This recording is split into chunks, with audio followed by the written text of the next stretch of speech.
teman-teman, kenalin gue Hanifa Alia. Hari ini gue super excited karena gue bakal bahas topik yang relate banget sama kalian di rumah. Tapi guys, bentar ya, gue curhat dulu. Jujur, hidup tuh kadang aneh deh. Gue ngerasa gak beli apa-apa, tiba-tiba saldo gue mendadak hilang. Pas gue cek transaksinya, gue tuh cuma beli jajanan yang murah guys. Kayak contohnya nih ya, gue beli minuman, beli top up e-wallet, beli snack, beli perintilan yang kecil-kecil. Harganya tuh yang murah-murah guys, tapi kok bisa ya sampai segininya? Oke, jadi hari ini gue bakal bahas sesuatu yang kelihatannya kecil tapi berdampak besar. Sesuatu yang kecil yang bikin kita miskin tanpa sadar. Yang judulnya How Much It's Too Much. Nah, kenapa sih atau kita selalu menganggap remeh hal kecil? Karena ada yang namanya mental accounting. Teman-teman di sini ada yang tahu nggak mental accounting itu apa? Sini aku bantu jelasin ya.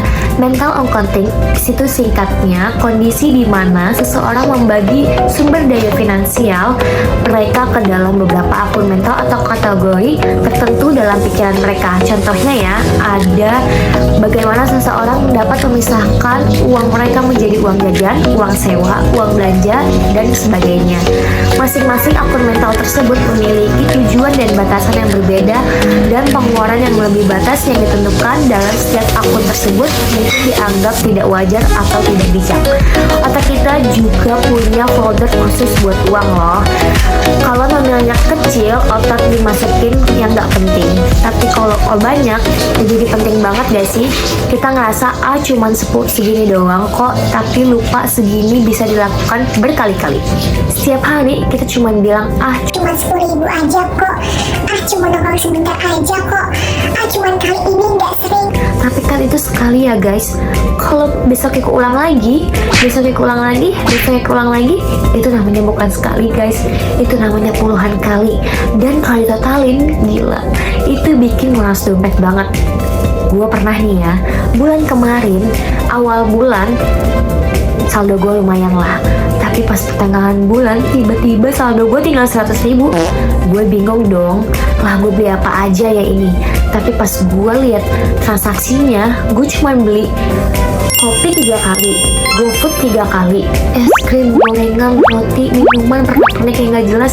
Dan itu bukan harga yang mahal ya guys. Itu tuh cuma 8.000, 12.000, 6.000, 20.000. Dan kalau ditotalin, bikin dompet kempes. Dan itu selalu terjadi setiap bulan kalau gue gak waspada. Oke guys, kita hitung pelan-pelan ya. Bayangin ini kebiasaan per minggu gue.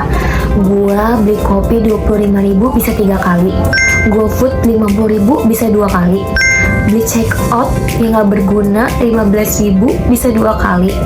Itu tuh totalnya bisa 200 sampai 300.000. Dan kalau ditotalin, gila guys, itu bikin dompet kempes banget.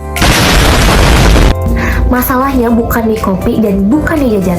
Masalahnya adalah kita nggak sadar frekuensinya sebesar apa. Dan kita tuh cuma ingat pengeluaran yang besar tapi nggak ingat pengeluaran kecil. Coba deh kalian perhatiin hal-hal kecil ini. Titip jajan ke temen, bayar parkir 2.000 per hari, nambah topping di minuman, jajan makanan, e-wallet cashback yang bikin kita ngerasa hemat, beli skincare mini yang padahal isinya cuma 3 tetes guys, random top up sehari yang bisa cuma 3.000, 5.000. Ini tuh bukan masalah boros guys, ini tuh namanya cuma hidup. Kalau kita nggak sadar, hidup kita bisa menjadi mahal. Gue nggak nyuruh kalian untuk stop jajan ya guys, karena hidup tanpa jajan tuh flat banget. Yang penting kalian bisa ngaturnya dan nggak bikin nyeksa dompet. Ini tips dari gue ya.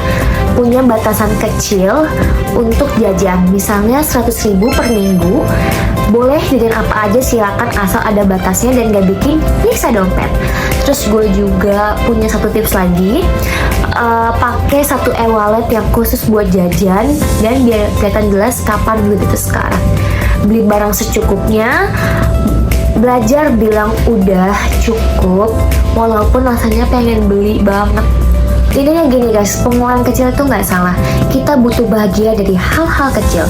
Tapi jangan hal-hal kecil itu bisa pelan-pelan merenggut masa depan kita. Dan sadar itu adalah kunci langkah pertama. dan habis itu baru deh kita bisa mengaturnya. Sekian dari gue, semoga kalian habis nonton gue bisa tetap jajan tapi lebih pintar, dompet aman, hati senang. Terima kasih ya guys, jaga diri kalian.